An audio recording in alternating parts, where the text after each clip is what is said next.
বান সমস্যা ৰাষ্ট্ৰীয় সমস্যা হিচাপে ঘোষণা কৰিব লাগিবই। বান সমস্যা ৰাষ্ট্ৰীয় সমস্যা হিচাপে ঘোষণা কৰিব লাগিবই। কেন্দ্ৰীয় চৰকাৰ অসম চৰকাৰ YCP long live, YCP long live, বান গৰাখহনীয়াক ৰাষ্ট্ৰীয় সমস্যা হিচাপে ঘোষণা কৰিব লাগিবই। বান গৰাখহনীয়াক ৰাষ্ট্ৰীয় সমস্যা হিচাপে ঘোষণা কৰিব লাগিবই। জয়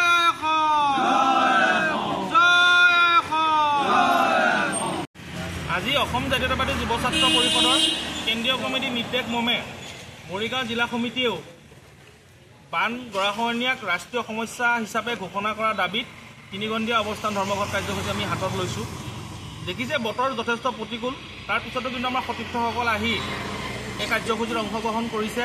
আমি ইয়াৰ দ্বাৰা কেন্দ্ৰীয় চৰকাৰক আৰু ৰাজ্য চৰকাৰক এটা বস্তুৱে ক'বলৈ বিচাৰিছোঁ, যিদৰে আপোনালোকে অসমৰ তেলৰ ৰয়েলটি লৈ অসমখনক আপোনালোকে মাহিয়াই চকুৰে চাই আছে, কাৰণ আপোনালোকে বান গৰাখহনীয়া প্ৰতি বছৰে অসমত হয়, মাথাউৰিবোৰ ভাঙি যায়, বহুত মানুহৰ ঘৰ বাৰী হেৰুৱাই যায়, কিন্তু এই সমস্যাটোক কিন্তু আজিলৈ কোনো দিনে কোনো এখন চৰকাৰে ৰাষ্ট্ৰীয় সমস্যা হিচাপে ঘোষণা নকৰিলে।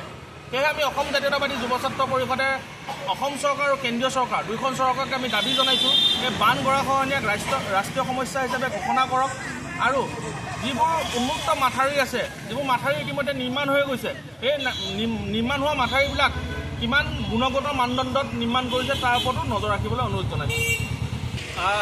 আমি প্ৰশাসনকো এটা আহ্বান জনাম যে মৰিগাঁও জিলাৰ যি মাথাউৰিসমূহ নিৰ্মাণ হৈ আছে, সেই নিৰ্মাণ হৈ থকা মাথাউৰিসমূহো তেওঁলোকে তদাৰক কৰক, যাতে যি মানদণ্ডত আছিল নিৰ্মাণ কৰিবলগীয়া তেনেকুৱা মানদণ্ড নিৰ্মাণ হৈছে নাই সেইটো নজৰ ৰাখক।